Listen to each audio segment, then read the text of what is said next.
আসসালামু আলাইকুম। আমি সাকিব মাহমুদ খান। আমি শহীদ মেজর আব্দুল সালাম খানের বড় পুত্র।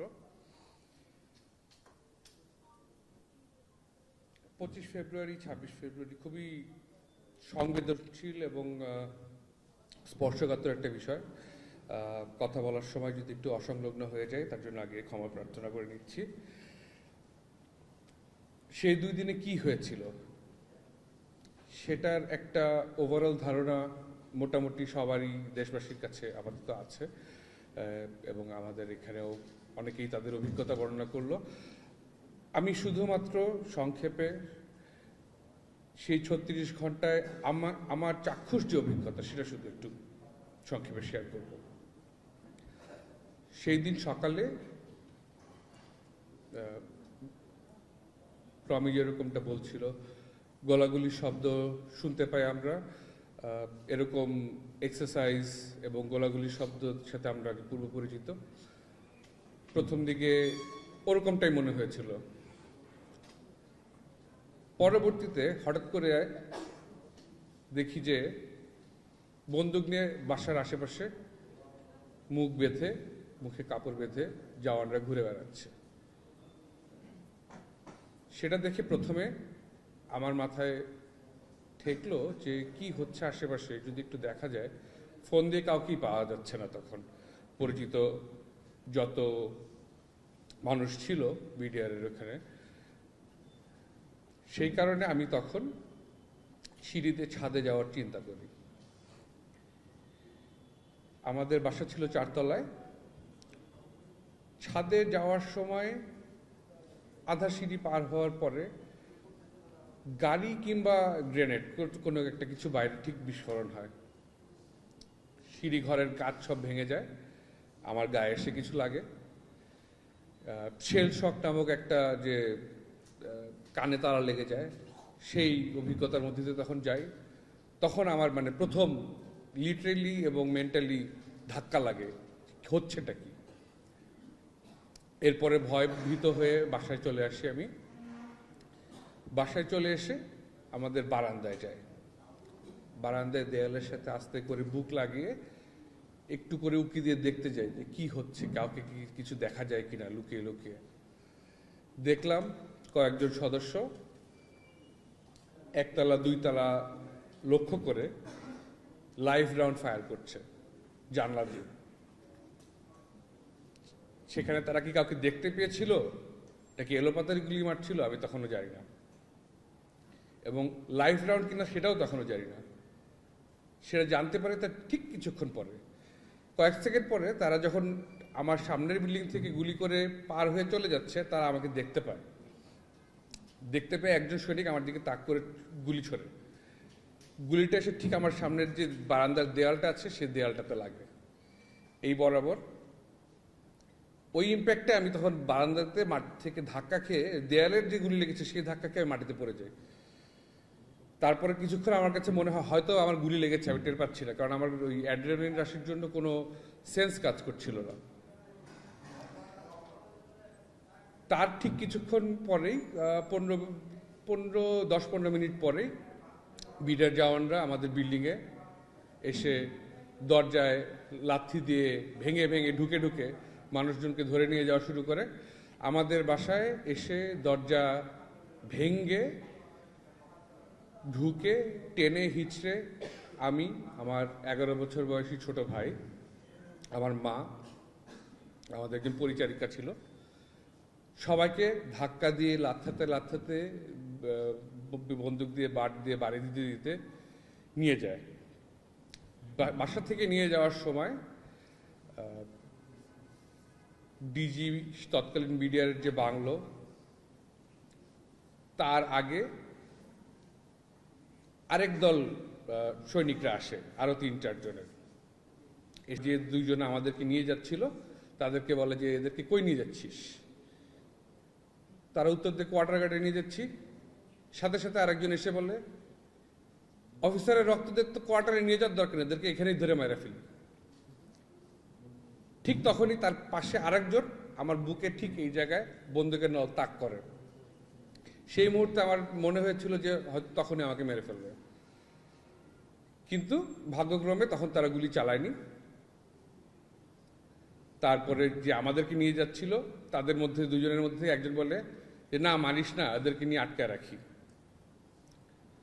বলে যখন আমাদেরকে নিয়ে যাচ্ছিল তখন ওই গ্রুপ থেকে একজন এসে মুখ দিয়ে গালি, বেশ কয়েকটা সবাই তো গালিগালাজ করছিল, গালিগালাজ করে বন্দুকের বাড় দিয়ে জোরে আমার ঘাড়ের এখানে একটা বাড়ি দেয়। সেই জায়গাতে আমার আজও এখনো ফুলে আছে। পরবর্তীতে যখন আমার বন্ধুদের কখনো আমাকে দেখেছে অনেক সময় ফাইজলামি করে দুষ্টামির ছলে যে কি গরুর কুজ বলে হ্যাঁ মজা করেছে, কিন্তু আমি কখনো বলতে পারিনি বা বলতে ইচ্ছা করিনি যে এই ফোলারটা আমার কোত্থেকে এসছে। তারপরে আমাদের কোয়ার্টার গার্ডে নিয়ে যাওয়া হয় একই একটা ছোট্ট ঘরের মধ্যে। এখানে আপনারা যেরকম এই হলটা যে আছে, এই হলটা যদি বলি 10 ভাগের 1 ভাগের সমান সাইজ হবে, 70 জনের উপরে মানুষকে এখানে আটকে রাখা। আমার শ্বাসকষ্ট ছিল আমার, এবং আমি যে দেখি অনেকে রক্তাক্ত, অনেকে মাটিতে পড়ে আছে, উঠতে পারছে না। ছোট বাচ্চারা ওখানে বসে মানে কান্নাকাটি করছে, করছে, জায়গা নাই, দাঁড়িয়ে থাকার জায়গা পর্যন্ত নাই অনেকের, এরকম একটা অবস্থা। ছোট বাচ্চাদেরকে কোলে নিয়ে দাঁড়িয়ে আছে, কারণ নিচে মাটিতে মেঝেতে তাদেরকে যে রেখে দিবে সেটার জায়গাটাও নেই, কোনো খাবার দাবারের তো কোনো বালাই নেই। এরপরে মুহূর্তে মুহূর্তে তারা এসে গালিগালাজ করছে, বলছে আমাদেরকে মেরে ফেলবে। বিকালের দিকে মোচ, তার মানে একটু গোলগাল মতো চেহারা, মোচ আছে এরকম একজন বিডিআর জওয়ান এসে আমাদের রুমের সামনে বসলো হাতে বন্দুক নিয়ে। তারপরে মোবাইলে বাইরের কোনো একটা ক্যাম্পে বা ইউনিটে সে ফোন দেয়। ফোন দেওয়ার সময় তার কথোপকথনের শুধু একটু অংশ আমার স্পষ্ট মনে আছে। সে বলে, কিরে তোরা এখনো কাউরে মারিস নেই? আমরা তো 30-40টা ফেলাই দিছি এখানে, তোরা তাড়াতাড়ি শুরু কর। ওই কথাটা শুনে আমার মনে হয়েছিল যে শুধুমাত্র ভয় দেখানোর জন্য এই কথা তারা বলছিল। 30-40 জন মানুষকে এভাবে অবলীলায় মেরে ফেলা, এটা আমার কাছে অ্যাটলিস্ট অন্তত ওই মুহূর্তে বিশ্বাসযোগ্যই মনে হয় নাই। পরবর্তীতে ছেলেদেরকে, যারা টিনেজার এবং তার উপরের বয়স্ক ছিল এবং যারা অফিসার ছিলেন, তাদেরকে আলাদা একটা রুমে নিয়ে যাওয়া হয় পাশের একটা এসে। সেখানে এসে কিছুক্ষণ পরপরই বন্দুকের তাক করছে, গালিগালাজ করছে, গ্রেনেড মারারই ভয় দেখাচ্ছে। আঙ্কেল যে বললেন যে আসিফ আঙ্কেল এরকম যে একটা কথা হয়েছিল, কনভারসেশন হয়েছিল যে গ্রেনেড ছুঁলে মারলে আমরা কী করবো, সেটা আমার স্পষ্ট মনে আছে। এবং ঠিক তার কয়েক মিনিট পরেই একজন সৈনিক এসে ঠিক আমাদের দিকে চোখে চোখ রেখে বন্দুকটা এরকম তাক করে তার যে রাইফেলের যে গুলি, সেগুলি গুলি ভরছিল, এবং তার গুলি ভরা শেষ হয়ে যাওয়ার পরে আরেকজন জওয়ান এসে তাকে দরজার সামনে থেকে সরিয়ে নিয়ে যায়। হয়তোবা 2 সেকেন্ড পরে আসলেও সে গুলি চালিয়ে সেই মুহূর্তে ওই ঘরে থাকা কাউকে মেরে ফেলতে পারতো। সেটা হতে পারতো কোনো ছোট শিশু, কোনো অফিসার, অথবা কোনো সিভিলিয়ান যে এই ঘরে আছে। 25 তারিখ রাত্রে সাহারা খাতুনের যে বিটিভিতে অস্ত্র দেওয়ার যে ভিডিও, সেটারও আমরা চাক্ষুষ সাক্ষী। তারা সেখানে আসেন, আমরা ঠিক সেই জায়গাটাতে 100 জনের মতো হবে, 3 ঘর মিলে বন্দি। আমাদেরকে নির্দেশ দেওয়া হয় যেন আমরা কোনো শব্দ না করি, শব্দ করলে গুলি করে মেরে ফেলা হবে। কিন্তু আমরা যেহেতু সব নিশ্চয় শুনছি আর আমরা সব দেখছি, যে আমাদের সামনে আসলো, ঠিক ওই জায়গাটার সামনেই বিটিভি ভিডিও ক্যামেরা দিয়ে ভিডিও করলো। কয়েকজন জওয়ান এসে লোক দেখানো অস্ত্র জমা দিল, ভিডিও ক্যামেরা চলে গেল। তারা হাসাহাসি করতে করতে বন্দুকগুলি নিয়ে আবার চলে গেল। কয়েকজন আবার আমাদের কে গালিগালাজ করতে আবার আসলো।